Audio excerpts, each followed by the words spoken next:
All right, so I'm Krzysztof. Nice to meet you, everyone. Today I'll be giving a talk about AMD platform security. And before I begin, I would just like to give a short shout out to two of my colleagues, Enrica Nisima and Joseph Totaro, with whom I've done the research with. Yeah, let's begin. So I'll first start with a small introduction to describe a bit how the research started and the kinds of issues we've run into. I'll talk about AMD platform security protections, both classical and modern ones. For each and one of them, I'll present vulnerabilities that we've discovered.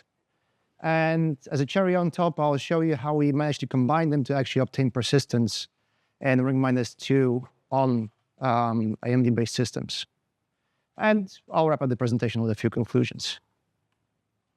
So the research started with us buying just simply a Ryzen-based system. And there, the first thing that we have done, of course, when you buy a laptop, is just simply fuzz it.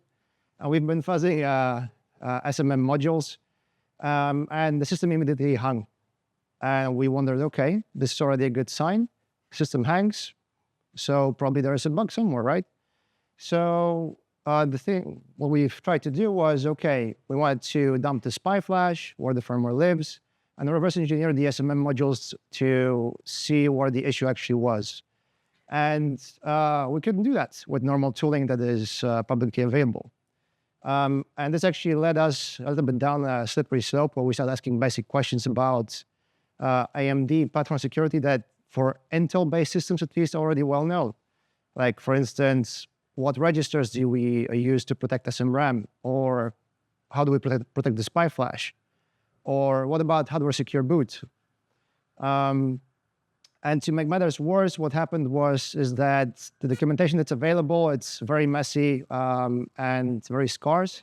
And basically nobody has ever touched before AMD platforms, and there's basically no research on that topic. So we thought, okay, that's a good starting point, right? And that's how the invention began. Before we dive into the presentation, I'd like to just give a small disclaimer that all the discussed info was obtained through reversing and black box testing without access to restricted documentation. And as such, there may be some inaccuracies in some of our conclusions. So let's begin.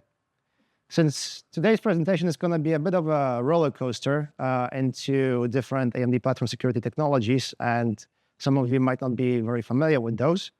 I know I wasn't when we began the research last year.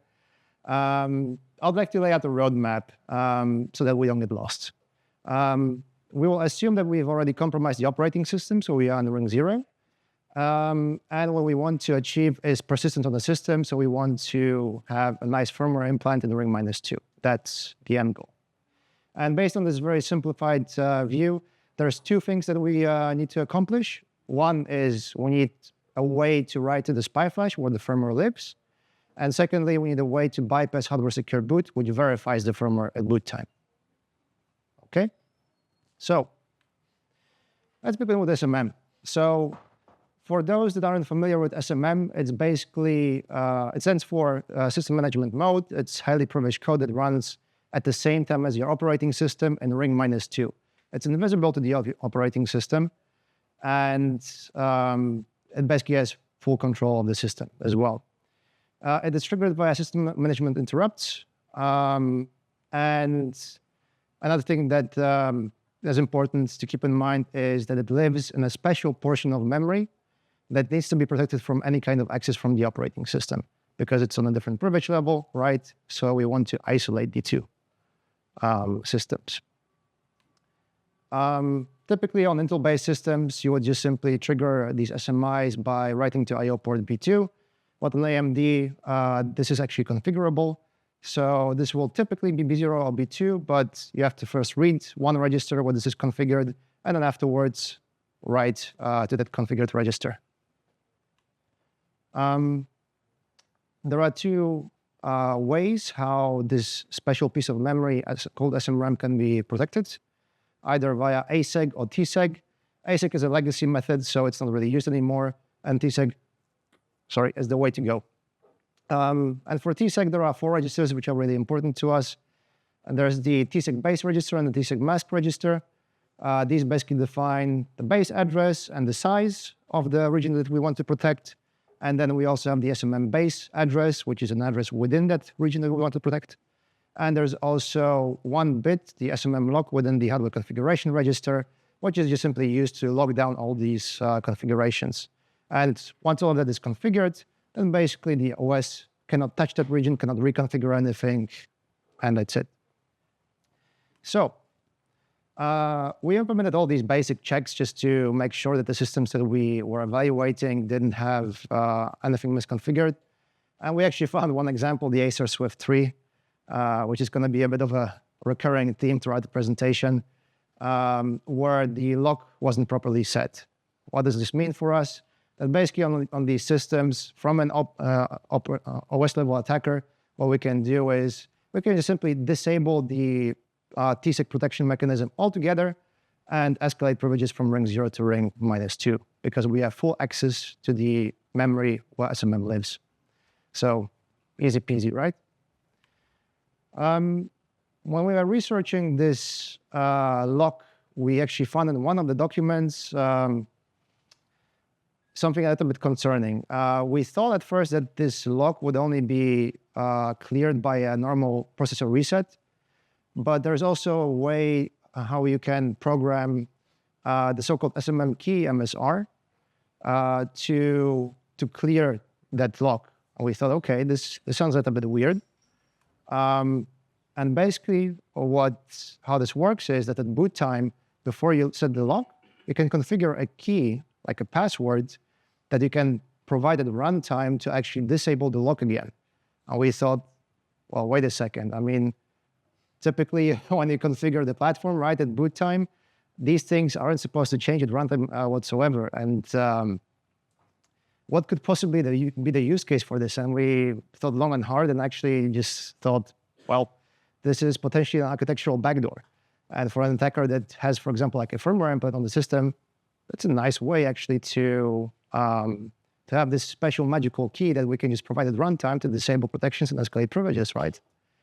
Now we tested also a couple of systems, I just skimmed through the firmware of a couple of systems to see whether any of the vendors was using this. Likely that wasn't the case, but it will actually come in handy later on during the presentation when we present a demo. So one more protection to keep in mind when it comes to SMM security are callout protections. And basically these prevent that when you're in SMM mode, executing this highly privileged code, that your instruction pointer cannot jump out of that region where this code lives. And for those familiar with OS level protections, this is basically the equivalent of SMAP on Intel.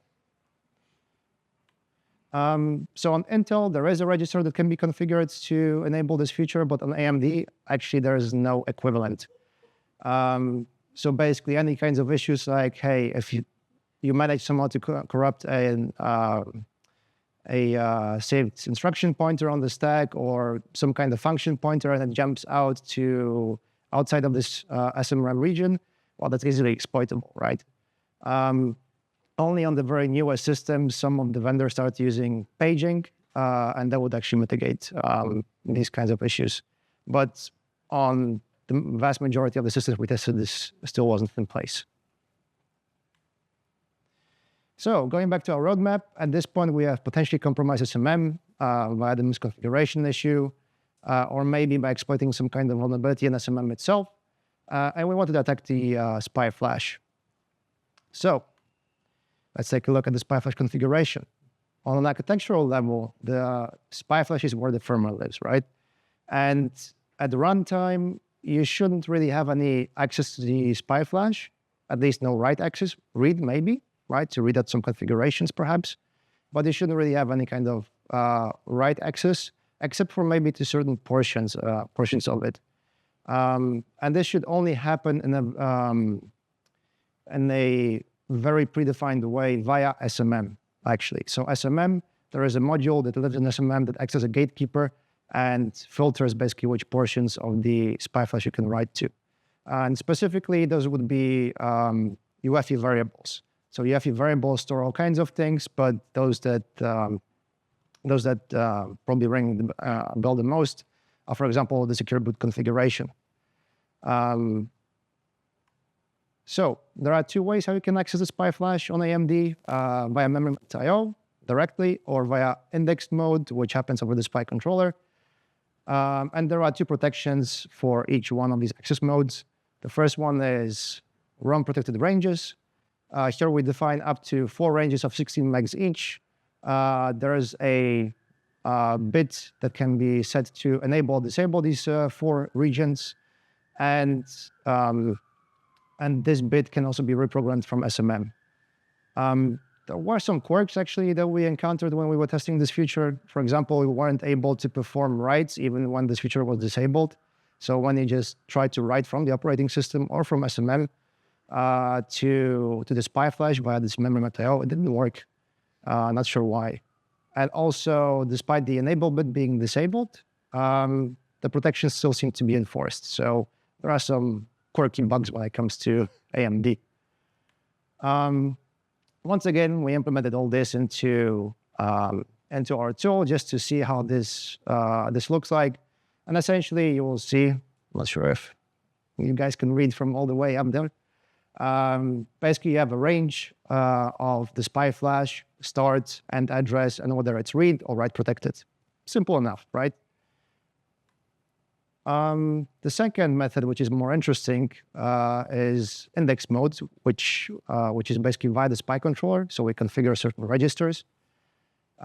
Here, this protection, how you configure this is basically you configure commands which are forbidden. So for example, what's going to be typically done is if you want to perform a SPI write, by default, the configuration should be that SPI writes are blocked altogether, because what you do is you block the SPI write enable opcode. For those familiar with how SPI flashes work, if you want to perform a SPI write transaction, you always send this one opcode before, which is the SPI write enable. So by blocking this opcode, you block all kinds of writes to the SPI flash. For reference, this is how it's supposed to be configured, but we're going to skip over that. So for instance, if we want to read from the SPI flash, this would happen by first configuring the opcode. This one is going to correspond to a read. Then we configure the number of bytes that we want to send. Here it's going to be 4, which corresponds to the address size. Afterwards, the number of bytes we want to read, which is 40 hex, 64 bytes. Then we configure the address, and we trigger the transaction. And afterwards, what we see in green is just simply what's going to be returned by the SPI.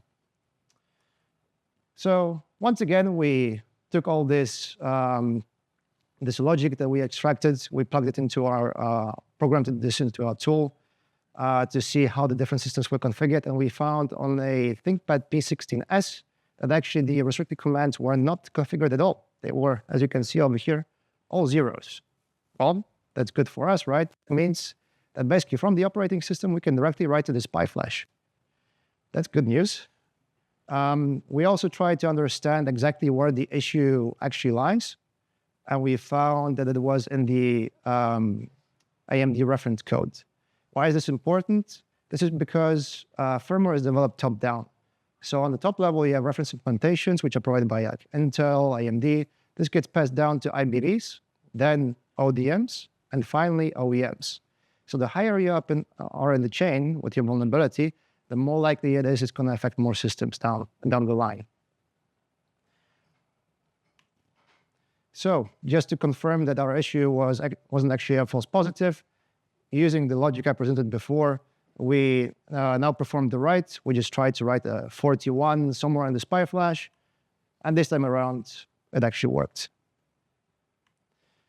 So far we have seen that the security of the SPI flash largely relies on the security of SMM, and if we manage to compromise the SMM or find some kind of misconfiguration, then we can compromise the SPI.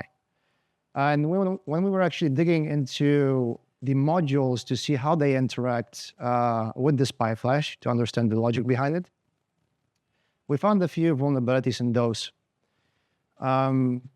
So there were two modules that actually had vulnerabilities in them, and we're only going to focus on the second one here, on the FVB services runtime Dixie.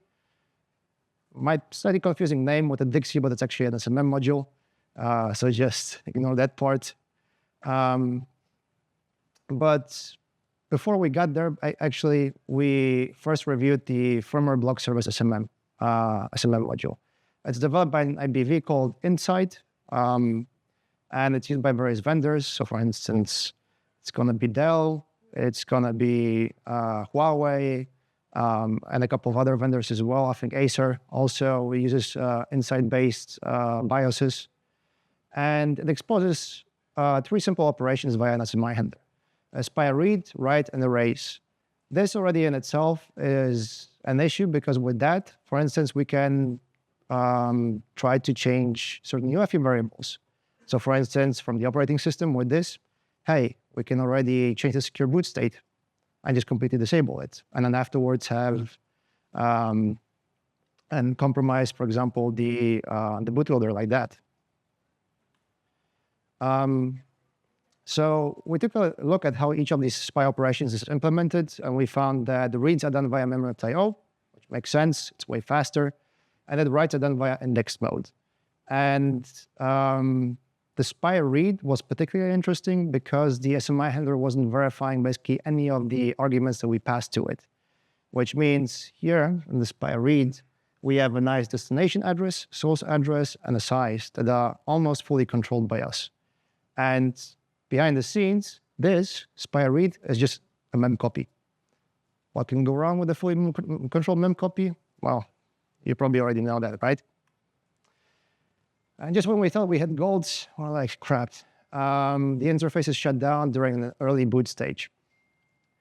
But we didn't give up, and we found this FVB services runtime Dixie, which is an SMM module, which functions as a proxy. So basically, the interface, which was closed down in one module, is just reopened via some kind of proxy mechanism, and the vulnerability is reintroduced again. So at this point, of course, we had to exploit this, right? It's a brilliant bug. Well, brilliant. It's like a bug from the 90s, pretty much. Nothing was checked. An exploitation should be straightforward, right? So the way you exploit these things is is basically by passing a communication buffer, and the communication buffer is how you pass arguments to these kinds of handlers. And inside we have 3 portions which are interesting to us. One is the source address, which is an arbitrary pointer. We have the size, which we also fully control, and we have the destination buffer. But it's not an arbitrary pointer, it's actually the space at the end of the communication buffer. So we don't fully control it, but for example, by relocating the communication buffer, we can implicitly control it. So what can we do with this? We can get a nice arbitrary read by making the source pointer point to the beginning of the CHIPSEC region and dump all of it.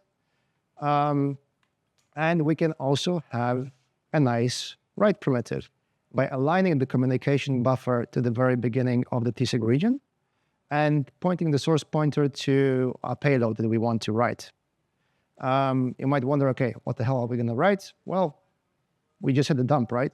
So we first dump the region, we modify whatever portions we want. It can be data, it can be code, and then just simply override it all together.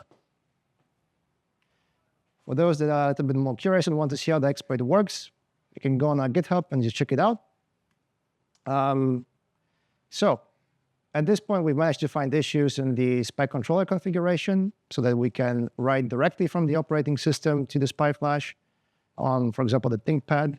We found misconfigurations and vulnerabilities in SMM so that we can escalate to SMM and then from there perform SPI writes. But there's one technology that actually AMD introduced in recent years, and that's AMD ROM Armor. And that aims to mitigate some of this. And basically, it's AMD's equivalent of Intel's protected range registers. And the way this works is basically this feature prevents the main CPU, so the main cores, from actually performing SPI write transactions. And in order to perform a SPI write transaction, you actually have to go through the so-called PSP. So to visualize this, we cannot, from the normal CPU, neither from the operating system nor from SMM, even in the ring -2, perform the transaction anymore. Instead, we have to send a message to the so-called platform security processor, which is, ironically, an ARM-based chip embedded within the AMD SoC. What an ARM-based chip does within an x86 processor, I don't know, but yeah. And essentially, what happens is that on an architectural level, you're supposed the SMM code is supposed to communicate with it, just send a message to it, and then based on the whitelist, the PSP is either gonna say, okay, writing to that portion of the SPI flash is allowed or not. So the whitelisted regions are actually defined by the OEM and embedded at build time of the firmware into the BIOS in a structure called the PSP directory. And at least by design, this should these whitelisted regions should only cover a portion of the SPI flash, which is the NVRAM region, and that's where the UEFI variables live, because there's no reason why at runtime, for example, you should be able to override the firmware itself or the code list, right? So we created a script just to parse this structure and make sure that this is the case on one of the systems that we had on hand on an Acer Secure Core PC. We parsed the PSP directory structure, and we checked what kinds of addresses it spat out, and we found that these overlap exactly with the NVRAM region in this case. We also reversed the SMM module that actually interacts with the PSP for these ROM armor-related commands. And there are 4 basic things that happen when the module is initialized. One is it sends a message to the PSP saying enter SMM only mode. Second one is send a bit of information about SMM itself, like where it's located, a couple of things like that.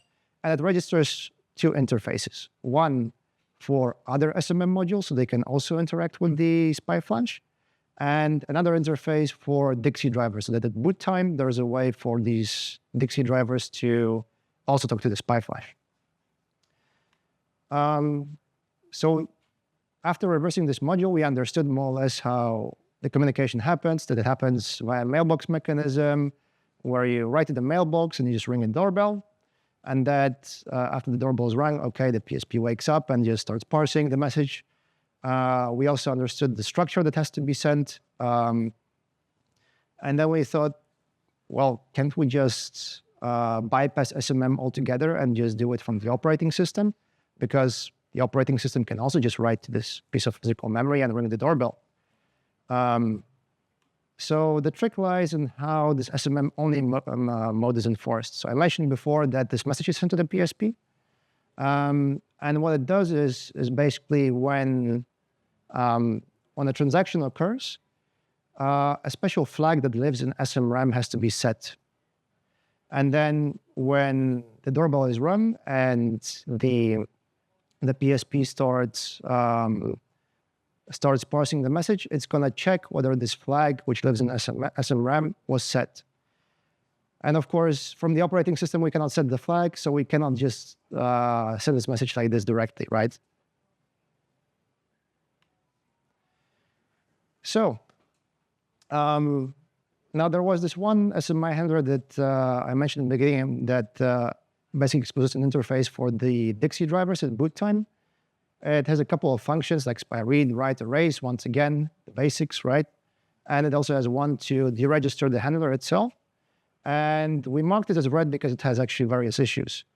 First of all, it once again basically doesn't verify any of the pointers which are passed to it. So we're back to the same kinds of vulnerabilities that we just seen before in the previous section. But the issue is not so much about them not verifying the pointers. It's more about when the handler is deregistered. Why? For that, we have to understand a little bit how the boot process works. It's divided in different phases. The first 3 are called SEC, PEI, and Dixie. And afterwards, we have BDS, TSL, and RT, okay? And basically, the firmware primarily runs in the first three stages: SEC, PEI, and DXI. And that is code developed by the OEM. It's trusted. So, for example, if you have a compromised DXI driver, then basically it's all compromised anyway. And it's at the very end of the DXI phase that all the security relevant configurations, all the platform security configurations are locked down. So up until then, all fine. But then this interface, which is actually exposed, and that only DXI drivers are supposed to use, is deregistered too late. So instead of deregistering it at the end of the DXI phase, it's actually deregistered when the potentially untrusted bootloader is running. So because that's the case, so for example, we can have a compromised bootloader. And we've seen vulnerabilities like that actually before, like the boothole vulnerability and Grub, or Black Lotus with the Windows bootloader more recently. Or if you have secure boot disabled, then also you can exploit this issue and easily escalate to ring -2. So yeah, so it wasn't just that they didn't verify the pointers, they just deregistered the interface way too late. All right, so at this point, we have a primitive to actually compromise the SPI flash. We can write to it. But actually, to obtain persistence, we have to break hardware secure boot, because that's the component that's going to verify the codes that's running on the SPI flash firmware. And this brings us to AMD platform secure boot. And the way this works can be visualized here. On the left-hand side, we have the AMD platform security processor. And that one just verifies the first two stages, SEC and PEI. And then afterwards, a vendor-specific PEI module is going to verify the DXI stage. And after that is when classical secure boot kicks in. Okay. The trust hierarchy, if we dive into a little bit more detail, looks like this. The platform security processor is going to verify the AMD root signing key. That one, in turn, is going to verify the BIOS signing key. And that key is going to be used to verify the BIOS PI firmware volume. And in that firmware volume, which is just a structure in the SPI flash, you're going to have the SEC and PEI phase code. And then within that component, you're going to have a PEI module, which is going to be vendor specific. That's going to verify the DXI phase. So that's going to be, once again, a DXI firmware volume. And then the typical handover to the bootloader happens. Okay. So we understood more or less, okay, how platform secure boot functions, but we wanted to know whether there's a way for us to quickly check whether maybe a system is misconfigured. And we found one PI module that actually does all the interfacing with the platform security processor for that. And it happens in two steps. First, that module determines the PSP MMAO base address. And then at a certain offset, you have two registers which are important. Those are the platform secure boot fuse register and the status register. And luckily for us, the vendor also left some debug strings. Great. So we also understand actually the structure of the registers.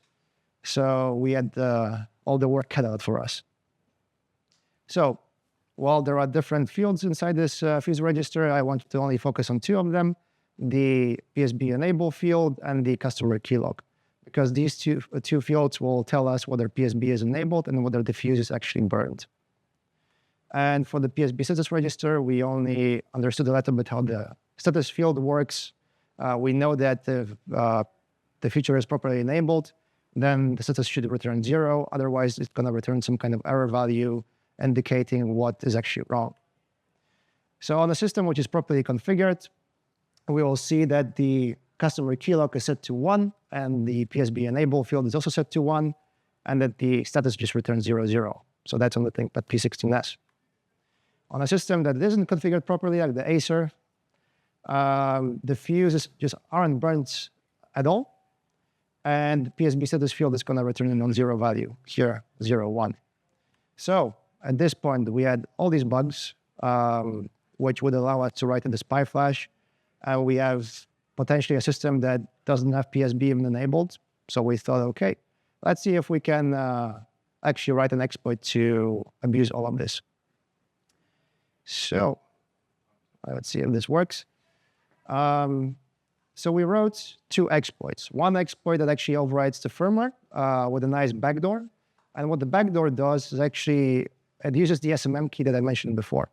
So at boot time, it's going to configure the SMM key so that at the runtime later on, we can use the second exploit and disable some of the protections and just easily escalate privileges.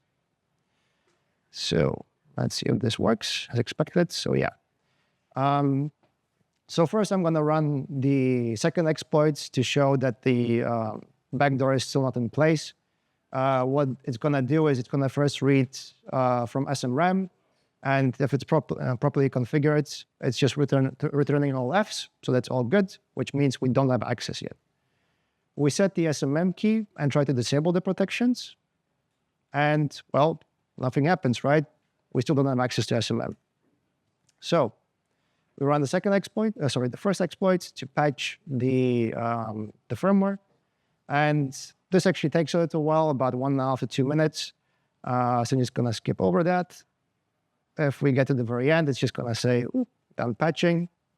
Everybody's happy. We reset the system, and that's it.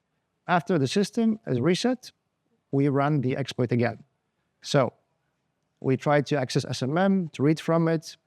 Still nothing, right? Returns OFs. Then, if the backdoor worked, this time around, when we try to set the SMM key with the one that we configured at boot time with our backdoor, this should work this time around. So let's see. Yeah. All right. We set the SMM key. We disable the TSIC protection. So, and afterwards, ta-da, we can read from SMM. And typically what you will see is the beginning of SMM has this nice structure, SMM S3_64. So we know this is actually SMM memory. So yeah, our backdoor worked. Perfect. So to summarize what we've accomplished, we compromised the SPI flash, either via an SMM exploit or via a SPI controller misconfiguration. We found misconfigurations in platform secure boot where it just simply wasn't enabled.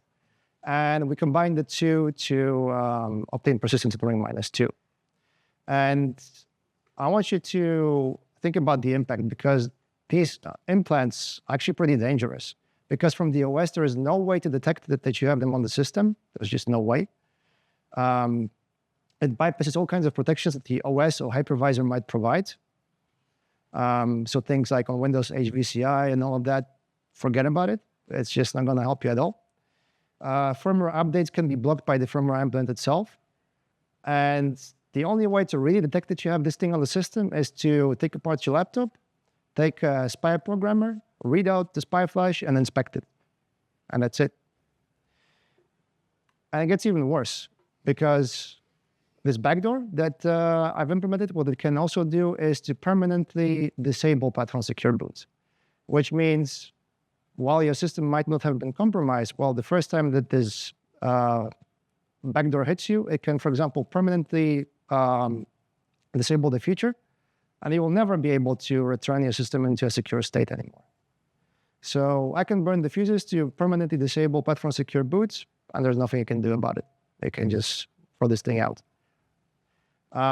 Something similar actually was found by Alexander Ermolov, where he found that Intel bootguard can also be permanently disabled, and even worse, that he can configure a key that's going to be used, his own key, that's going to be used to verify his own malicious firmware, and thereby prevents any other kind of firmware from being installed. We notified various vendors just to see what the response would be, and so that they actually address this issue. Acer said, well, it was an optional design feature, and that apparently secure boot and secure flash, whatever that may be, would prevent this from being exploited. Well, as we just saw in the demo, that's not quite the case. For Lenovo, it was even worse, because they said that none of the consumer laptops up until 2022 actually had this enabled. So watch out. And Huawei was also pretty funny. They said, well, we also didn't enable it up until 2022. The systems that we purchased were basically purchased end of 2022. None of them had it enabled, and they said there's no plan to actually fix this. And we don't consider this an issue, they also said, but the last sentence I think is the kicker. To avoid confusing users, we kindly ask you not to disclose this issue. Yeah, great, right? So we covered configuration issues with platform secure boots, but we're also interested in implementation issues. So we know that the PSP, just recapping what I mentioned in the beginning, the PSP verifies the first two phases, right? Second PEI. And then afterwards, a vendor-specific module is going to verify the next phase, which is Dixie. And we wanted to see if there are maybe some issues in how vendors implement that portion of the trust chain. So for that, we took the ThinkPad P16S because it was actually one of the very few laptops that had the feature enabled. From previous research, we knew that it's Phoenix-based BIOS that they use, and that they have actually a well-known structure for verifying the next phase. So we took the firmware, we plugged it into our trusty UEFI tool. So for anybody that has worked with firmware, UEFI tool is the tool to go. And it automatically found already the structure and where it is. And here it's, the structure is very, very simple. Essentially, it's just a list of triples where you have the flash address, size, and the hash over that region. Simple enough, right? So one of the issues we found with this was that the list was actually incomplete. So it would verify only portions of some of the firmware volumes, because you can have actually multiple firmware volumes with code which is loaded at that stage.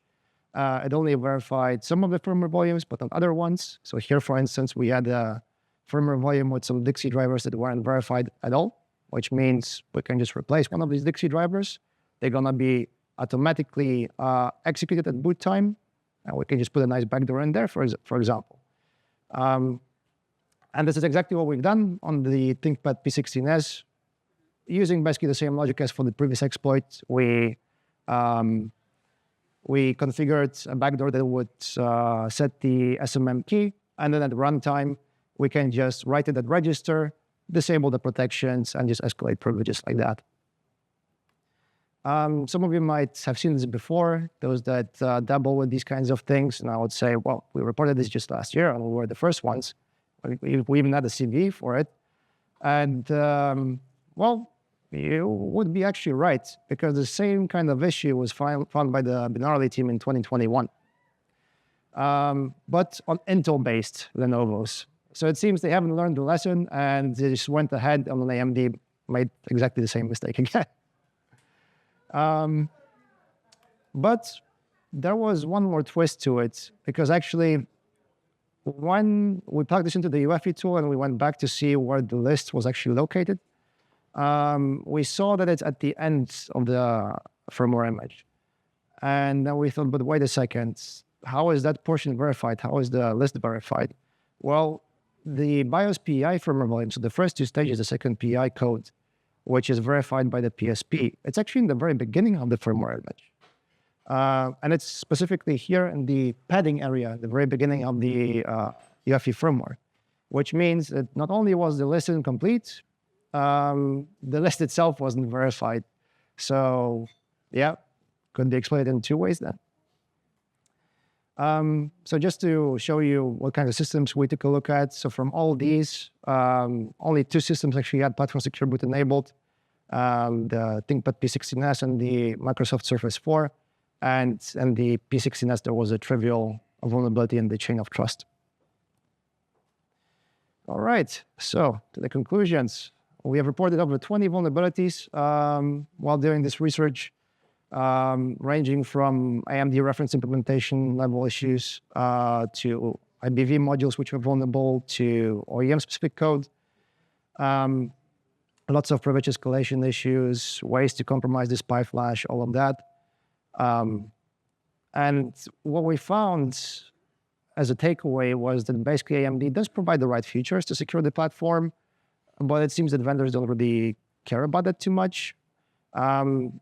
We see this maybe as a failure a little bit from the industry, because security researchers are mostly focused on Intel-based systems. So, for example, binarily, they only look at Intel-based systems, and those are pretty well under control. They quite regularly also release lots of vulnerabilities, and other people also look at Intel-based systems. But nobody really took a look at AMD. And this might be actually because AMD implements a ton of NDAs, which is a pain in the butt. And probably because of that, because there is no access to your documentation, no research has been done on this, probably caused this pattern to begin with. All right, and as the final words, small call to action. We do have a tool, so if you have an AMD-based system, what you can do is you can just go on GitHub, you can download it, take a look at the code, compile it, and see if your system is actually vulnerable. So this is on our corporate GitHub repo. If you see some interesting results or don't understand them, just reach out to us. We are always open for questions. And also it would be good if you find any issues on your system, report it to the vendor, and maybe with enough pressure, they will actually address them. All right. Any questions? Yes.